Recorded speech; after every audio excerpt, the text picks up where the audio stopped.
call me Reptar. I'm the freshest dinosaur. Green skin, blue spikes with a real big roar. Reptar, and I'm coming through your town. Welcome to another edition of Math and Silly Hats. Today we're going to be multiplying fractions and whole numbers. Now this is problem type 2 if you're working in ALEKS. So we see here a fraction and an integer. We need to be able to multiply the two. But before we do that, there's a few steps we can follow to make sure we do so properly. The first step is going to be converting this whole number into a fraction by dividing it by 1. We can do this because the division identity property says that any number divided by 1 is itself. Next, we're going to multiply across the numerators, multiply across the denominators, and then ALEKS asks us to simplify our answer. That will mean we have to remove common factors from both the numerator and denominator. So we'll need to know how to factor. So an example. Here we have 4/15 times 6. Now 6 isn't a fraction yet, so I'm going to make it a fraction by dividing it by 1. So instead of 6, I'm going to write 6 wholes.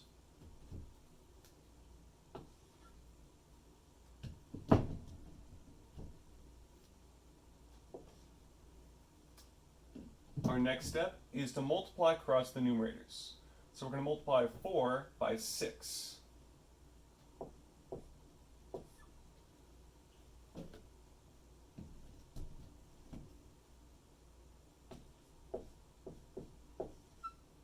Then we're going to multiply across the denominators. We're going to multiply 15 by 1.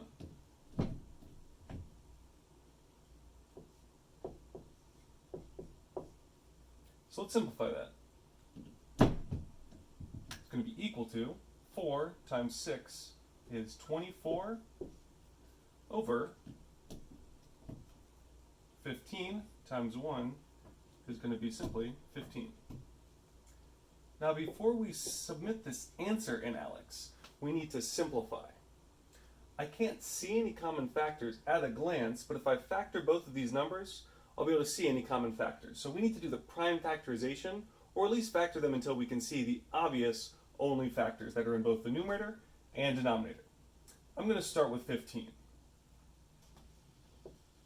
So 15's prime factorization, all the prime numbers that multiply to make 15, we can make a factor tree to find those. It's going to be 3 times 5. We can tell this is going to be divisible by 5 because its last digit is either a 5 or a 0. And 3 times 5 is 15. Now let's factor 24.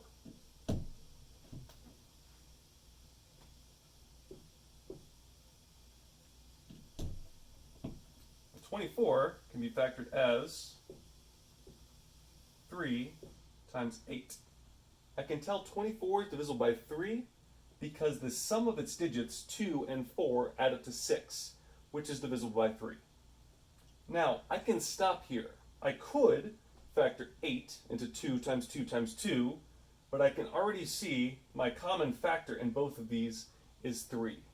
So let's rewrite 24/15 with its common factors removed. So 24 is 3 times 8. 15 is 3 times 5.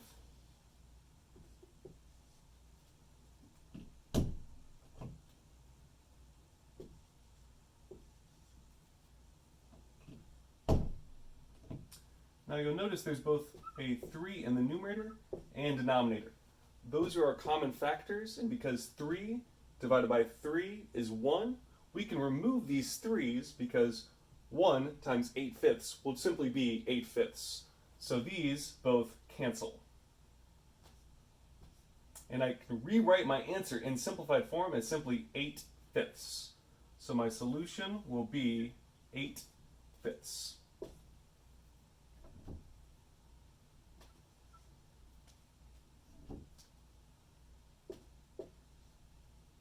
Let's do one more problem.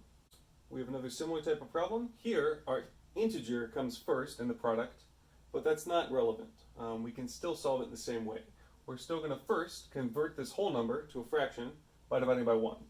So instead of 4, I'm going to write 4 wholes.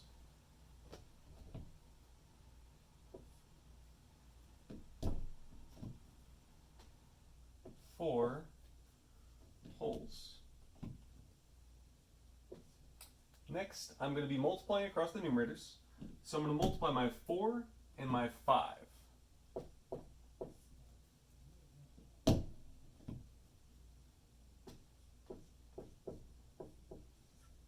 Which is going to be 20.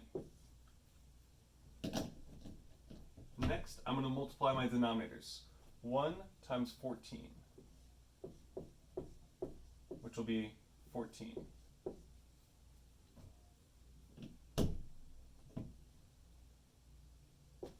Now in this problem I'd like to take a different approach because you'll notice both the numerator and denominator are even. So hopefully you can see that both of these are going to have a factor of 2 in them. So let's first, before we do the prime factorization, divide both the numerator and denominator by 2. I'm going to write this in shorthand as removing a power of 2 halves from both the numerator and denominator. So 20 divided by 2 is going to give us 10.